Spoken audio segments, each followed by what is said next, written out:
상상력이라는 것은 결코 특정한 어떤 이 신화를 중심으로 획일화될 수가 없다. 상상력은 자유롭다. 저는 근데 그 말 안 믿습니다.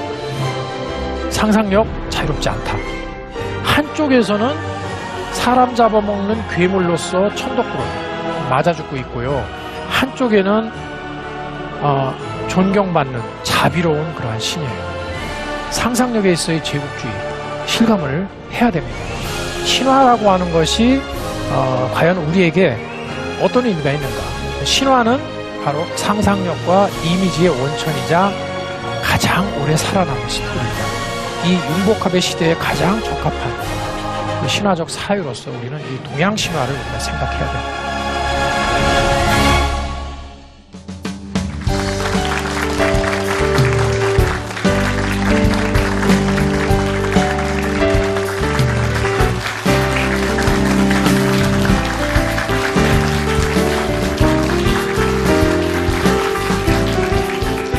예, 안녕하세요. 예, 그동안 잘 지내셨습니까?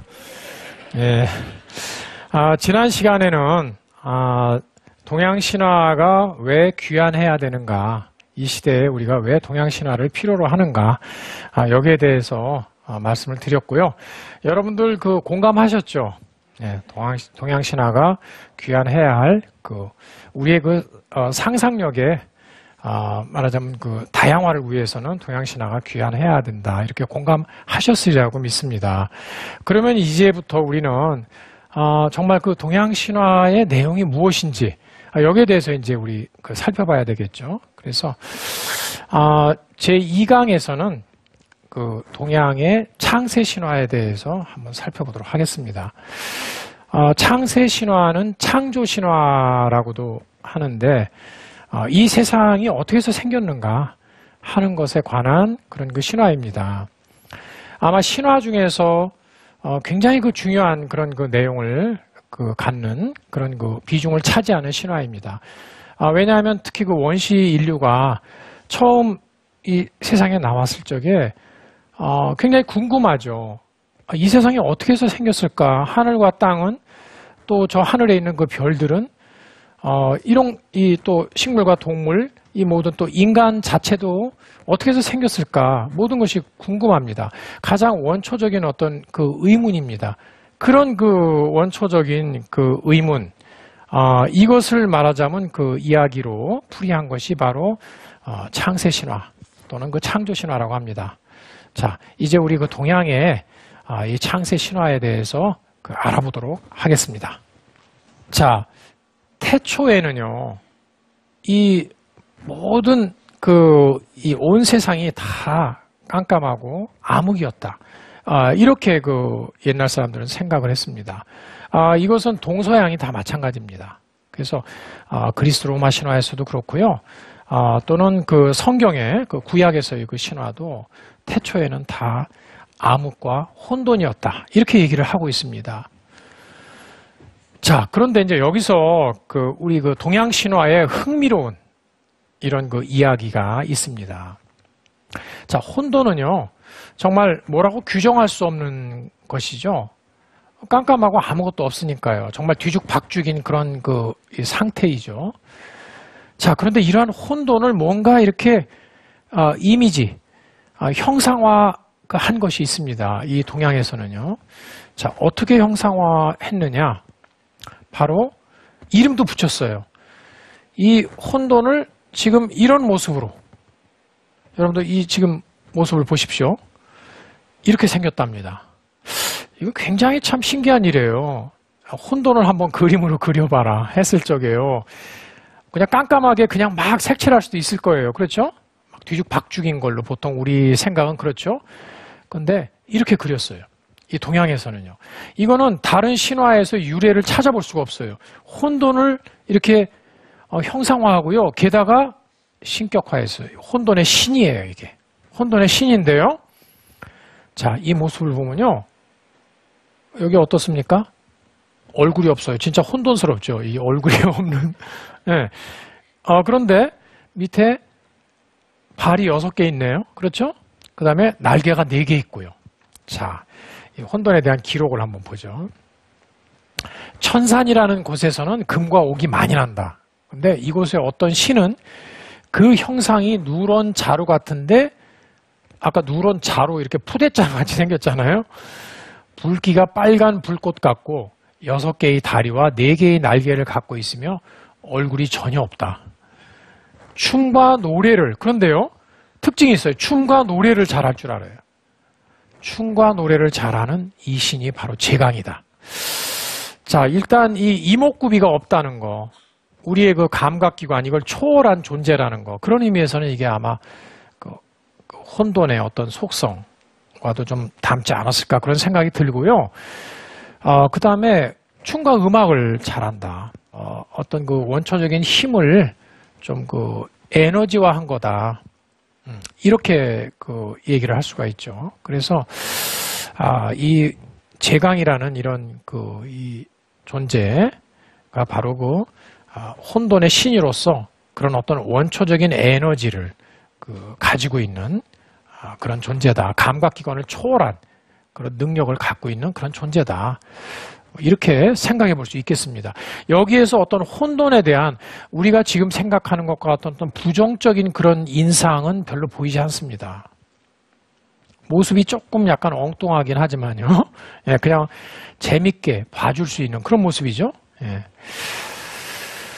자, 여기에서 이제 우리가 조금 더 알아볼 것이 바로 이 산해경이라고 하는 책입니다. 이 혼돈에 대한 기록을 담은 이 산해경이라는 책이 등장을 하는데 이게 굉장히 중요한 책입니다. 잠깐 이 책을 알아보겠습니다. 중국 신화의 가장 기본적인 책이에요. 중국 신화를 가장 많이 담고 있는, 그리고 이것은 이 동아시아 상상력의 원천이다. 이렇게도 말할 수가 있습니다. 그래서 이 전국시대에 그 성립이 됐는데 바로 중국의 대표적인 그 신화집이고요. 물론 다 한자로 되어 있죠. 그러나 이제 번역이 되어 있지만 그 문장은 굉장히 간단해요. 내용들이 간략하게 되어 있는데 거기에 굉장히 깊은 많은 그러한 의미, 신화적 의미를 담고 있는 그러한 책입니다. 자, 우리 이 혼돈이라고 하는 것이요, 신화적으로 어떻게 변천했는지 한번 좀 살펴볼 필요가 있습니다. 자, 지금 살펴보신 것처럼 산해경에서의 제강은 일상의 감각 능력을 배제하고 춤과 노래로 소통하는 존재입니다. 그리고 원초적인 어떤 그 힘의, 에너지의 하나의 그 상징이에요. 자, 이렇게 볼 수가 있고요. 그런데 이것이 전국시대의 그 장자, 이 도가의 그 현인이죠. 이 장자에 오면요, 또 이렇게 다른 모습을 보여줍니다. 이 장자의 그 혼돈 이야기를 보면요, 장자의 그 혼돈이라고 하는 이제 그 존재가 있죠. 근데 이 혼돈에게는 친구가 있어요. 2명의 친구, 숫과 홀이라고 하는 그 친구인데요. 이 숫과 홀이라는 친구가 있는데 이 혼돈이 이 숫과 홀 두 친구를 굉장히 잘 대해주고요. 뭐 아마 선물도 많이 주고 뭐 아마 그런 모양이죠. 그래서 이 숫과 홀이라는 두 친구가 이 혼돈 굉장히 멋있는 친구다. 좋은 친구다. 우리가 뭔가 보답을 해야 되겠다. 그 생각을 해요. 그래서 어떤 보답을 하냐면 이 친구가 다 좋은데 보니까 여러분들 아까 제강 보신 것처럼 이목구비가 아무것도 없다. 좀 얼마나 답답할까. 그래가지고 우리가 이목구비를 만들어줘야 되겠다. 그래가지고 이 혼돈에다가 구멍을 뚫어요. 그래서 우리가 그 7개의 구멍이 있다고 그러죠. 우리 몸에. 그래서 사람처럼 똑같이 7개의 이 구멍을 뚫어줘요. 이 혼돈에다가. 그랬더니 혼돈이 죽어버렸어요. 자, 이거 뭘 상징할까요? 혼돈은 자연스러운, 천진한, 원시적인 상태 그대로인 것이죠. 원시적인 어떤 본질. 근데 여기에다가 감각기관에는 우리 인간이 갖고 있는 거잖아요. 그러니까 거기에 어떤 인위적인 힘을 가하면 그것은 파괴된다 하는 이런 이치를 담고 있죠. 이 도가 철학에서는 무위자연, 자귀적인 일을 하지 않고 정말 자연의 도리에 맞게 살아라 이렇게 얘기를 하는데 그것과 관련된 일종의 그 우화이죠. 이것은. 그래서 특히 여기 숫과 홀은요 또 짧은 시간을 의미해요. 결국 시간. 시간이라고 하는 것은 역사, 결국 인간이 만드는 것이죠. 그래서 이 혼돈은 말하자면 이 시간이 없는 그 영원한 존재인데 거기에 어떤 그 인간의 인위적인 그 힘이 가해졌을 적에 그것은 파괴되고 만다. 자연은 또는 진리는 파괴되고 만다 하는 이러한 그 교훈을 함축하고 있습니다. 자, 여기에서도 혼돈은 뭐 그렇게 부정적으로 그려진 건 아니죠. 예. 다만 그것이 어떤 위협을 당할 수 있다. 인간에 의해서 그 혼돈이 변질될 수 있다 하는 그런 위험성을 이제 경고한 그런 그 이야기가 될 거예요. 자, 그런데 이제 마지막으로 시대를 한참 내려오게 돼요. 신의경이라고 하는 책에 이르면 혼돈이 아주 다른 모습으로 나타납니다. 자, 한번 보시죠. 곤륜산의 서쪽에 어떤 짐승이 있는데 그 모습은 개와 같고 긴 털에 다리가 넷이다. 눈이 있어도 보지 못하고 걸어도 나아가질 못하며 두 귀가 있으나 듣지 못한다. 이제 혼돈을 이렇게 표현한 거예요. 그런데요, 어떤 그 행동을 하냐면 누군가 덕행이 있다고 하면 가서 들이받았어요. 그리고 누군가 못됐다고 하면 졸졸 따라다니면서 추종을 해요. 하늘이 그렇게 만든 것으로 이름을 혼돈이라고 한다. 자, 이렇게 얘기를 했어요. 그러면 여기에서 혼돈은요, 듣지도 못하고 보지도 못하고 정말 뭐라고 할까요? 아무것도 무지한 이런 존재인데다가 게다가 사리 분별 능력도 없는 거예요. 그러니까 시비와 옳고 그름과 선악이 완전히 막 뒤죽박죽이 된 이런 존재. 그것을 혼돈으로 이렇게 인식을 한 거죠.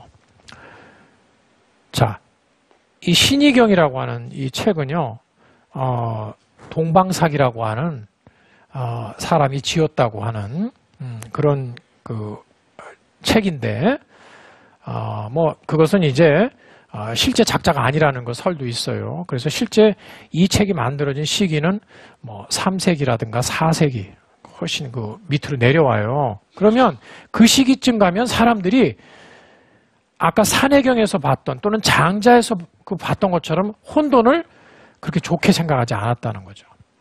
혼돈의 이미지는 이제는 아주 멍청이거나 그렇지 않으면 정말 사리를 모르는 이런 존재. 어쩌면 오늘날까지 우리가 쓰는 혼돈의 이미지하고 비슷하게 된 거죠. 태초에는 다 암흑과 혼돈이었다. 눈이 있어도 보지 못하고 걸어도 나아가질 못하며 두 귀가 있으나 듣지 못한다. 이 깜깜한 혼돈 속에서 이 혼돈이 막 굉장히 오랫동안 지속되다가 거기에 저절로 큰 거인이 생겨나요. 엄청나게 큰 아주 우주적인 거인이죠. 인류가 자연 속에서 살았기 때문에 인간과 자연은 한 몸이다. 같다. 우리 인체는 자연의 축소판이다. 소우주다.